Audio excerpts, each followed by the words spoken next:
सुप्रभात बच्चों। आज हम करते हैं क्लास 8th का वसंत का पाठ 3 बस की यात्रा।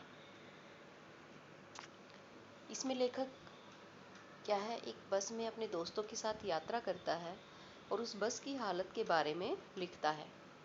लेखक क्या कहता है कि हम 5 मित्रों ने तय किया कि शाम 4 बजे की बस से चलें। पन्ना से इसी कंपनी की बस सतना के लिए क्या है, घंटे भर बाद मिलती है।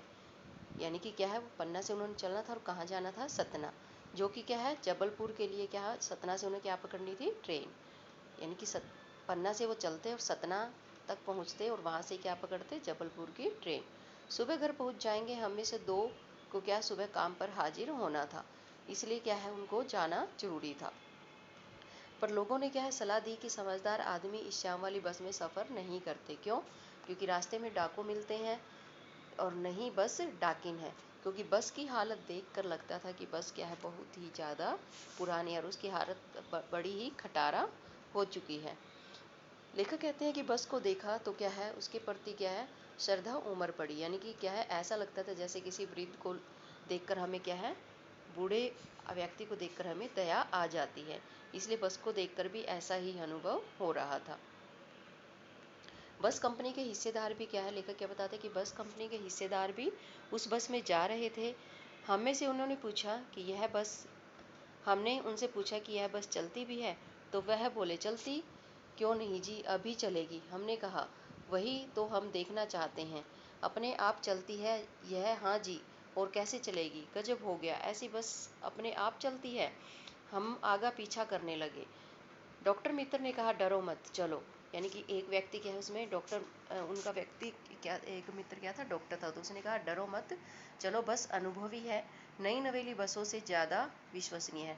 अनुभवी मतलब जब हम बूढ़े व्यक्ति को क्या कहते हैं कि इनको ज़िंदगी का क्या है ज़्यादा अनुभव है। यानी कि वो अपनी ज़िंदगी में उतार चढ़ाव देख चुके होते हैं। तो बस भी क्या है बड़ी पुरानी थी, वो उतार चढ़ाव ज़िंदगी के देख चुकी थी। यानी कि क्या है, वो अनुभवी बस थी।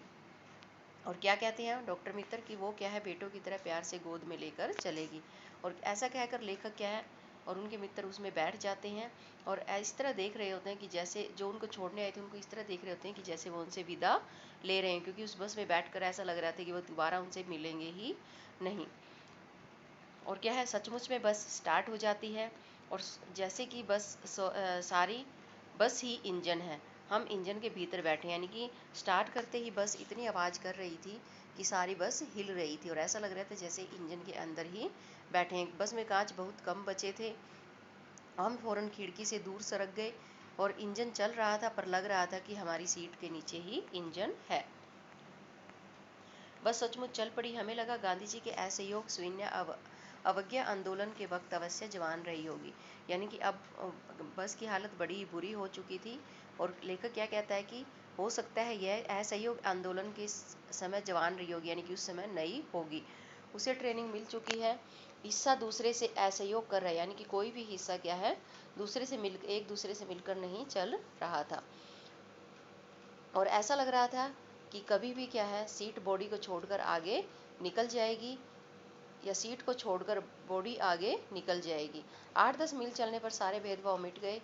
यह समझ नहीं आता था कि सीट पर हम बैठे हैं या सीट हम पर बैठी है। लेखक क्या कहते हैं कि ये नहीं समझ आ रहा था कि सीट पर हम बैठे हैं या कि सीट हम पर बैठी है। एकाएक फिर क्या है बस रुक जाती है, क्योंकि पेट्रोल की टंकी में क्या हो जाता है, छेद हो जाता है। और ड्राइवर क्या करता है, बाल्टी में पेट्रोल निकाल कर उसे बगल में रख लेता है और नाली द्वारा क्या है इंजन में पेट्रोल भेजने लगता है। और फिर लेखक क्या कहता है कि उनकी हालत देखकर मैं उम्मीद कर रहा था कि शायद थोड़ी देर में बस कंपनी का हिस्सेदार इंजन को निकाल कर गोद में रख लेगा और उसे फिर नली से क्या है पेट्रोल पिलाएगा, जैसे क्या है कि माँ अपने बच्चे को दूध शीशी से दूध पिलाती है। बस की रफ्तार अब 15-20 मील हो गई थी। मुझे किसी हिस्से पर भरोसा नहीं था। ब्रेक फेल हो सकता था, स्टीयरिंग टूट सकता है। प्रकृति के दृश्य बहुत लुभावने थे, क्योंकि क्या रात का समय था और हर तरफ दोनों तरफ क्या है हरी भरी हरियाली थी, पेड़ पौधे थे, पक्षी बैठे थे। ऐसा कौन कह रहे हैं, लेखक कह रहे हैं। लेकिन हर पेड़ क्या है क्या क्या कहता है लेखक कि मुझे दुश्मन दिखाई पड़ रहा था। ऐसा लगता था कि जैसे बस अभी क्या है पेड़ से टकरा जाएगी और एक पेड़ के निकलते ही दूसरे पेड़ का इंतजार हो जाता था। जिस झील से जब बस गुजरती है तो ऐसा लगता है कि वो उसी में गोते लगा लेगी। और क्या है, एक बार फिर बस रुकी। ड्राइवर ने तरह तरह की तरकीबें की पर वह चली नहीं। और कंपनी के हिस्सेदार कह रहे थे कि बस तो फर्स्ट क्लास है, यह तो इत्तेफाक की बात है। और क्या है, क्षीण चांदनी में वृक्षों की छाया के नीचे बस बड़ी दयनीय लग रही थी। यानी कि बस की हालत देखकर उस पर दया आ रही थी। ऐसा लग रहा था कि जैसे कोई वृद्धा यानी कि बुढ़िया के यहाँ थक कर बैठ गई हो। हिस्सेदार साहब ने इंजन खोला, कुछ सुधारा और क्या है, बस स्टार्ट हो गई और आगे चली। धीरे धीरे हृदय की आंखों को की ज्योति जाने लगी। यानी कि क्या है, बस की लाइट भी खराब होने लगी। चांदनी में रास्ता टटोल कर वह रेंग रही थी। यानी कि चांद की चांदनी में ही बस क्या है, चल रही थी। पीछे से कोई गाड़ी आती दिखती तो एकदम किनारे पर खड़ी हो जाती। पीछे से अगर कोई किसी भी गाड़ी की लाइट दिखती तो बस साइड में खड़ी हो जाती और ऐसा लगता कि जैसे कह रही हो बेटी निकल जाओ, क्योंकि बस क्या थी, वृद्ध थी, यानी कि बड़ी उम्र की थी। और वो दूसरी, ऐसा लगता था कि वो दूसरी गाड़ियों को कह रही हो कि बेटी निकल जाओ, अपनी अब मेरी उम्र यह नहीं रही भाई, तेज चलने की नहीं रही।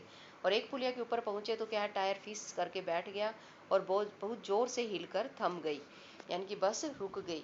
अगर लेखक कहते हैं कि अगर बस की स्पीड अधिक होती तो वह नाले में गिर जाती।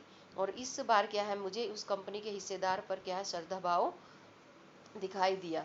वह टायरों की हालत जानते थे, फिर भी जान हथेली पर लेकर इस बस में सफ़र कर रहे हैं।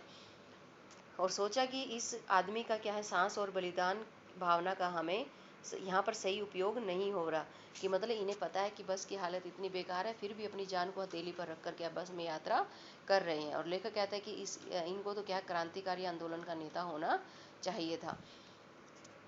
लेखक क्या कहते हैं कि अगर बस नाले में गिर जाती, हम मर जाते, और देवता बाहें पसारे हमारा उसका इंतजार करते कि वह महान आदमी आ रहा है जिसने एक टायर के लिए अपने प्राण दे दिए। दूसरा घिसा टायर लगाकर बस फिर चली। यानी कि टायर बदला, लेकिन वो भी क्या था, घिसा हुआ। अब हमने वक्त पर पन्ना पहुंचने की उम्मीद छोड़ दी। पन्ना कभी भी पहुंचने की उम्मीद छोड़ दी। पन्ना क्या, कहीं कभी भी पहुंचने की उम्मीद छोड़ दी। लेखक क्या कहते हैं कि उसकी हालत देखकर हमने भाई कहीं भी पहुंचने की उम्मीद छोड़ दी। लगता था कि ज़िंदगी अब बस में ही गुजारनी पड़ेगी और इससे सीधे हम क्या है, लोक को प्रयाण कर जाना है। इस पृथ्वी पर उसकी कोई मंजिल नहीं है। हमारी बेताबी तनाव खत्म हो गए। हम बड़े इत्मीनान से घर की तरह बैठ गए। चिंता जाती रही, हंसी मजाक चालू हो गया। और लेखक कौन है इसके, हरिशंकर परसाई।